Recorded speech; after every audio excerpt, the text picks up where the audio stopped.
Jangan sampai kita masuk dalam narasi adu domba dari kekuatan asing ketika itu. Jadi tone-nya kita positif juga, mengembangkan termasuk pencapaian di dunia internasional yang luar biasa dengan konferensi Asia Afrika, gerakan non-blok dan lain-lain gitu ya.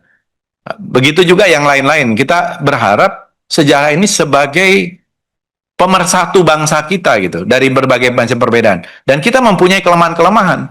Ada etnik konflik kita pernah mengalami di Sanggauledo, di Kalimantan, di Sampit, di berbagai itu panjang juga sejarah etnik konflik kita. Ada religious konflik, itu juga satu kenyataan, seperti yang terjadi di Ambon awal reformasi dan seterusnya. Tetapi kan kita tidak ingin terpengaruh oleh narasi yang justru memecah belah kita gitu. Termasuk saya kira harus diakui apa yang sudah menjadi data-data fakta-fakta hukum, dan kita mungkin perlu ketelitian, akurasi yang lebih dalam. Ya, saya tidak ingin memperpanjang. Misalnya sebagai contoh, pada awal-awal reformasi di dalam perdebatan pada waktu itu, silakan baca ini majalah Tempo yang baru terbit pada waktu itu.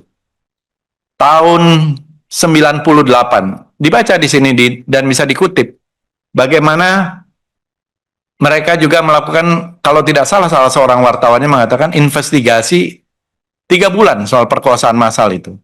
Ada kesulitan. Sidney Jones mengatakan tidak ketemu satu orang pun korban. Sidney Jones ketika itu. Kemudian memang ada data dari TGPF. Data ini saya punya dan saya sudah baca di tahun 98.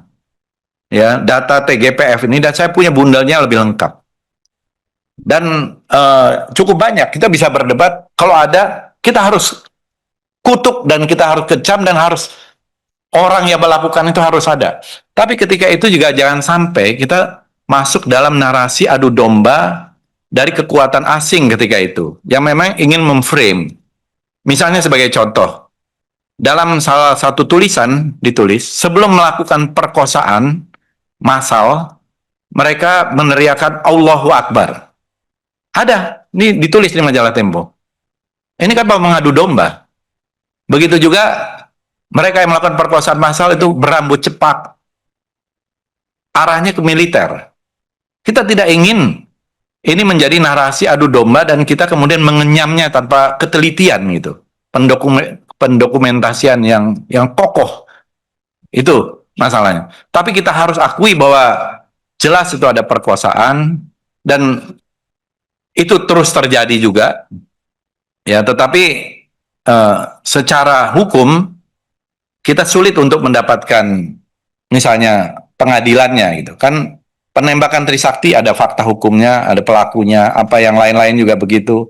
Semuanya ada. Nah, ini yang kemudian menjadi final. Jadi kita tidak ingin narasi ketika, apalagi waktu itu juga dimuat di berbagai situs seolah-olah perkosaan massal, tapi foto-fotonya itu adalah foto-foto di Hong Kong, di Jepang, dan dari situs-situs. Di sini bisa dibaca.